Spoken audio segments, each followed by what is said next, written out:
All right, today we are diving deep into one of the most demanding and, let's be honest, mysterious spiritual systems of the 20th century. We're talking about the work of G.I. Gurdjieff. We're going to unpack his fourth way, a path that doesn't ask you to leave the world behind, but to transform yourself right in the middle of it. We're kicking things off with this quote because, well, it gets right to the heart of everything Gurdjieff taught. I know, it sounds like some kind of ancient riddle, right? But it's not. It's actually a sequence, a step-by-step process. First, you have to wake up. Then, you have to die to your old mechanical self. And only then can you be born into a truly new state of consciousness. That's the journey we're about to map out. So here's how we're going to break it all down. We'll start with Gurdjieff's truly shocking diagnosis of our normal state of being, what he calls the waking sleep.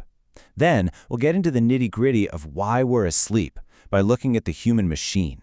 From there, we'll contrast his fourth way with more traditional paths, touch on the cosmic laws he says govern everything, and finally, look at the actual, practical work you have to do to make this transformation happen.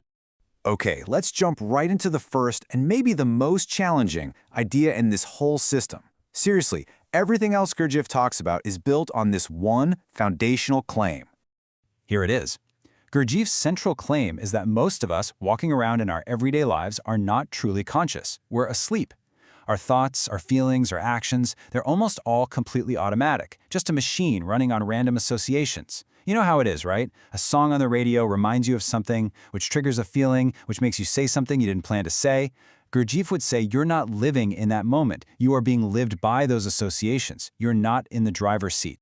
Now, this idea of waking up isn't brand new. You can find phrases like awake and watch scattered throughout ancient spiritual texts.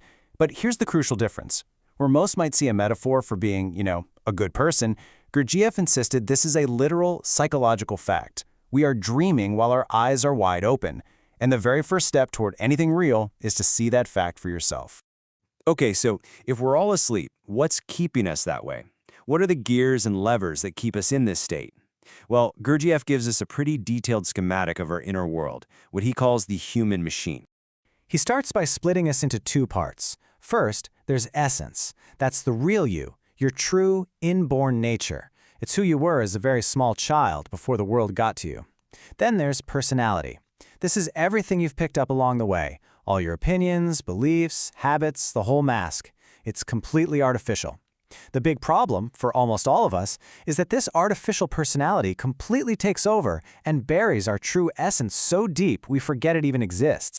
So how do we manage to live with ourselves? I mean, think about all our contradictions. One part of you says you value honesty, but another part tells little white lies.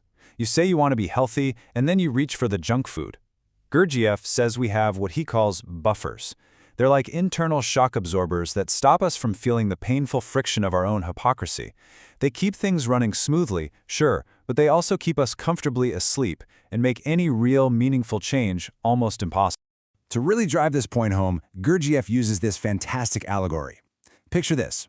The carriage is your physical body. The horse pulling it is your feelings, your emotions, your desires. The driver holding the reins is your mind, your intellect. And the master, who is supposed to be in the carriage giving orders, is your true I, your conscious will. But for the average sleeping person, the master's gone, nowhere to be found. The driver's half asleep, dreaming about driving. The horse is just pulling wherever it feels like going at the moment.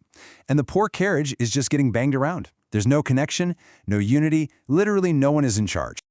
So, if that's the diagnosis of our condition, how have people tried to fix it? How have they tried to wake up? Gurdjieff lays out three traditional paths that people have followed for centuries. And looking at these paths really sets the stage for what makes his teaching, the Fourth Way, so radically different and, frankly, so well-suited for modern life. The three traditional paths each tackle one part of our machine. You've got the way of the fakir, which is all about mastering the physical body through intense struggle. Then there's the way of the monk, who works on mastering emotions and the heart through faith. And finally, the way of the yogi, who works on mastering the mind, the intellect. But here's the thing they all have in common. You have to renounce the world. You have to go to a monastery, an ashram, a cave in the desert. The Fourth Way is completely different. It's designed to be practiced right here, right now, in the middle of your job, your family, your everyday problems. You don't run away from life. You use the friction and the shocks of life as the fuel for your work. And critically, you work on your body, emotions, and mind all at the same time. Now, to actually walk this fourth way, we need to understand a couple of fundamental laws that Gurdjieff said govern, well, everything, from the creation of galaxies all the way down to our own psychology. Think of it as the cosmic toolkit. First up is the law of three. We're used to thinking in pairs, in dualities, yes and no, good and bad, positive and negative. Gurdjieff says that's incomplete. For anything new to actually happen, for any new phenomenon to appear, you always need a third, neutralizing force to bring the other two together. Without that third force, things just stay locked in opposition, and nothing ever changes. This applies to everything from a chemical reaction to making a cup of coffee. The next big one is the law of octaves. This law basically says that nothing in the universe moves in a perfectly straight line. Any process, whether it's learning a skill or starting a business, develops unevenly, kind of like a musical scale.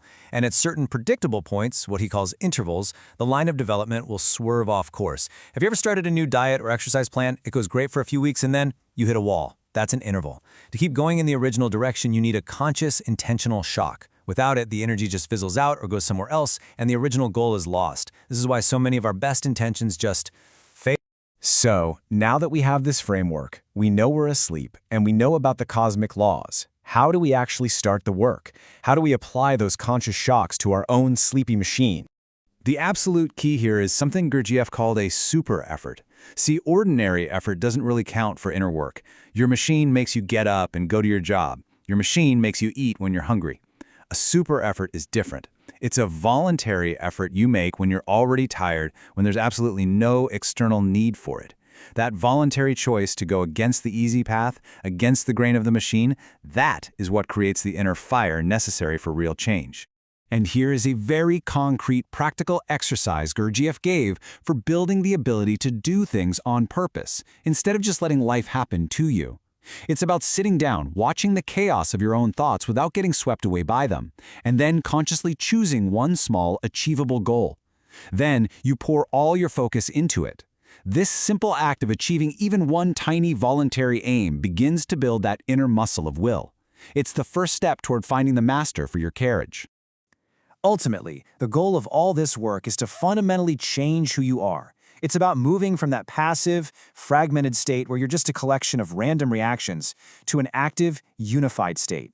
The idea is that through this conscious work and these super efforts, a permanent, unified I can be crystallized, a real master who can consciously direct the driver, the horse, and the carriage. This is what it means to build higher bodies, to become a real, indivisible individual. And that brings us to the end. You see, Gurdjieff's system isn't something to just believe in. It's something to test for yourself. And it all starts with one deeply personal and maybe even a little uncomfortable question. Now that you've heard the framework, do you feel that machine of associations running your life? Or are you really the one in control? Are you absolutely sure you're awake?